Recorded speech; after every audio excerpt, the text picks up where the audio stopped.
Okay mga kanoisy, next video. Pagtulong ng Kalingap, pagtulong namin sa inyo. Okay naman po ba sa inyo? Wala naman po ba kayong reklamo? Ano po kaya So, kumusta mga kanoisy? Welcome back sa ating YouTube channel, Filipino Noisy. So, ngayong araw, syempre, update na naman tayo patungkol dito kay Miss Carla, no? At ito nga ay patungkol sa nanay ni Carla. So, mula kay Kalingap TV, ang pamagat ng video ito ay naku po, nanay ni Carla, may inireklamo. Sino naman kaya ito? Kalingap Rab latest vlog today.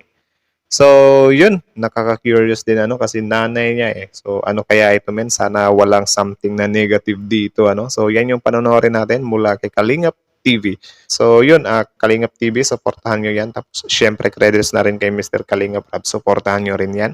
And also, kung trip nyo ng mga ganitong reaction video, may kasama kayo manood. Syempre, wag nyo na rin kalimutan supportahan yung YouTube channel natin, Filipino Noisy. So, hindi na natin ito patatagalin pa. Simulan na natin. Baka agawin pa ng China. Again, ang video ito ay may pamagat na naku po, nanay ni Carla. May inireklamo. Sino naman kaya ito? Kalingap Rab latest vlog today.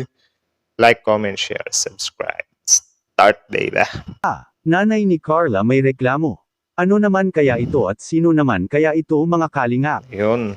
Isang mapagpalang araw sa inyong lahat mga kalingap, sanay hindi nyo po Ano at sino yung tanong? makalimutan na mag-like sa video na ito. Yun, like. At paunawa tapusin muna ang kabuuhan ng video na ito mga kalingap at para malaman ang nilalaman nito. Yun.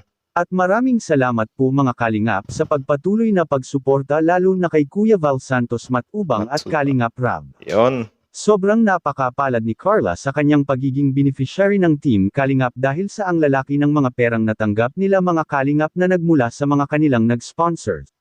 Ito pala yung nanay niya. So, medyo manas siya sa nanay niya. Parang same sila ng mata at bibig. Tama ba? Tuloy. At isa na nga dito ang bagong hanap buhay nila Carla mga Kalingap, ang kanilang bangka ay may lambat na rin ito sa wakas at makapang lambat na si tatay sa dagat mga Kalingap. So, yan yung Kahit tatay sila niya. man ay amina. Wait lang ha. So, ito yung tatay at nanay niya. Maganda naman yung nanay niya, men. Tapos yung tatay niya, brusko din yung tatay niya. So, I think ang nakuha ni Carla sa tatay niya ay yung ilong. Tama ba? Tapos sa nanay niya, hindi. Yung baba ng tatay niya, parang nakuha ni Carla. Tapos yung mata, nakuha niya sa nanay niya. Tama ba? Kasi, pasensya na itong mata talaga minsan eh. Tuloy. Ado mga Kalingap sa kanilang natatamong mga biyaya ngayon ay sobrang blessed anya nila mga Kalingap dahil sa sila ay ang daming nagmamahal sa kanila at mga nag-sponsor sa mga pangangailangan nila mga Kalingap. Yun. Kaya maraming salamat po sa lahat ng nagmagandang loob at sa mga taong mga may mabubuting puso na handang tumulong para kina Carla mga Kalingap. So, ayun, maraming salamat po sa inyo. Naway marami pa kayong mga biyayang matatanggap dahil sa inyong kabaitan.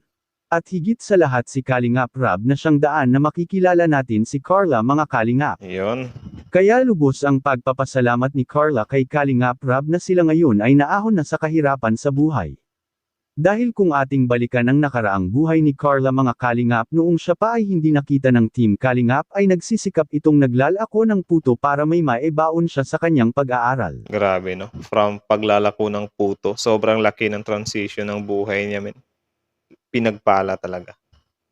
At mapapansin natin na naghihirap talaga sila Carla ng gusto mga Kalingap dahil sa tinitiis nga nila ang tumira lang sa isang maliit na bahay at ang dami pa nila mga Kalingap. Yun. Kaya ngayon na may bagong bahay na sila ay hindi na sila mahihirapan sa kanilang dating bahay mga Kalingap dahil So, ito yung dating bahay nila, men.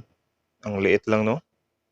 sa malaki na ang bagong bahay nila Carla ngayon. Yun, ito na. Kaya hindi natin lubos maisip na kung si Carla ay hindi pa ito natulungan at nakita nila Kalingap Rab ay malamang mga Kalingap mapag hanggang ngayon ganun pa rin ang sitwasyon nila at estado sa buhay. Grabe. Kaya sobra-sobrang kabaitan ang ipinapakita ni Carla para sa Team Kalingap at sa lahat ng mga Team Kalingap dahil sa nagtanaw si Carla ng malaking utang na loob mga Kalingap sa lahat ng mga kanyang natatanggap. Ayun. Kaya kahit si Kalingap Rab ay napahanga kay Carla mga Kalingap dahil sa si Carla ay okay lang anya para sa kanya kung ano ang gagawin nila at pati na sa mga kasamahan ng Team Kalingap. Hindi niya ipinagdaramo ang kanyang kasikatan sa mga kasamahang mga vlogger ng Team Kalingap. Ang kabaitan at ipinakitang pagkamagalang ni Carla mga kalingap ay siyang Yan din yung isa sa napansin ko, men. Magalang din talaga tong batang to eh.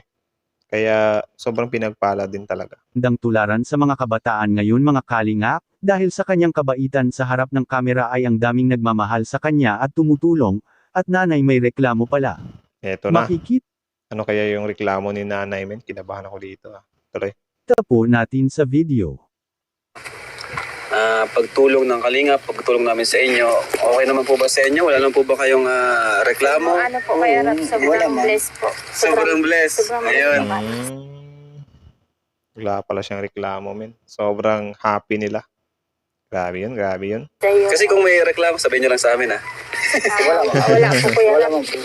Tsaka po pati ang bait ng anak ko kaya hindi po siya mawawala sa samahan niya. Pakabait ni Carla, grabe, wala akong sabi. Saka, ang gusto ko kay Carla, support siya sa lahat ng vlogger, di lang sa akin. Opo. Kahit sino. Bait po talaga ng anak ko kaya alam mo Pantay-pantay ang siya tingin niya. po talaga niya. Hindi, naano man niya yung hiya niya eh. Kumbaga, So ayun, nakita nyo naman yun guys. Naman palang reklamo. Parang inaano lang pala tayo dito. Iniintriga tayo sa thumbnail. Ano? So, yun nga, parang baliktad yun. Tinatanong ni Mr. Kalinga Prab si nanay ni Carla na baka may reklamo kayo.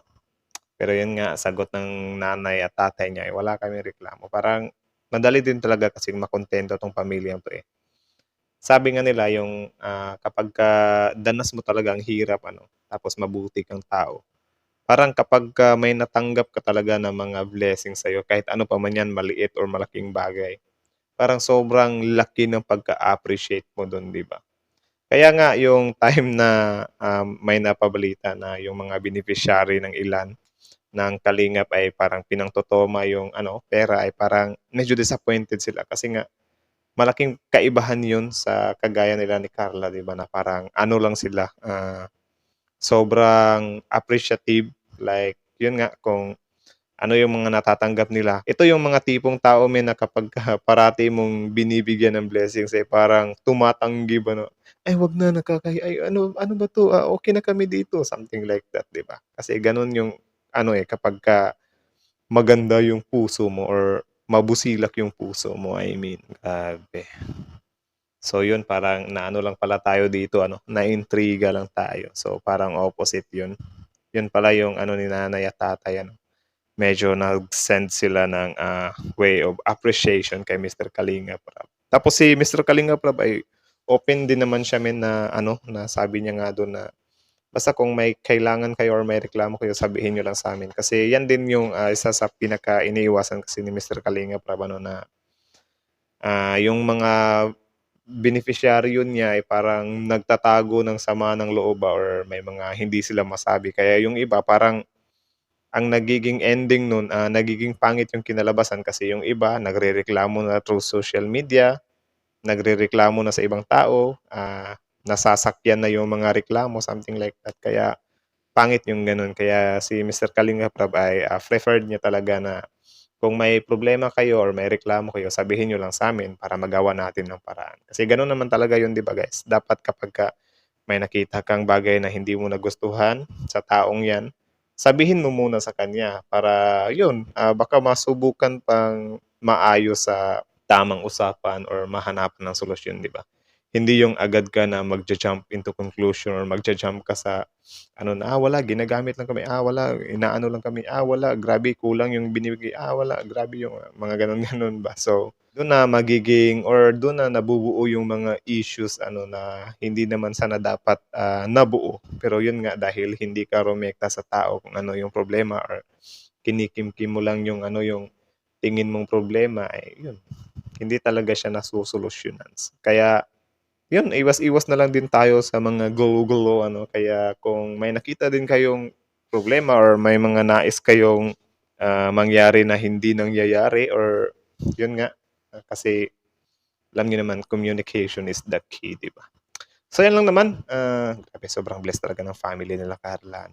Tapos yun, again, Kalingap TV, supportahan nyo yan. Original video link in the description box below. Tapos syempre, Mr. Kalingap Rap, supportahan nyo rin yan guys.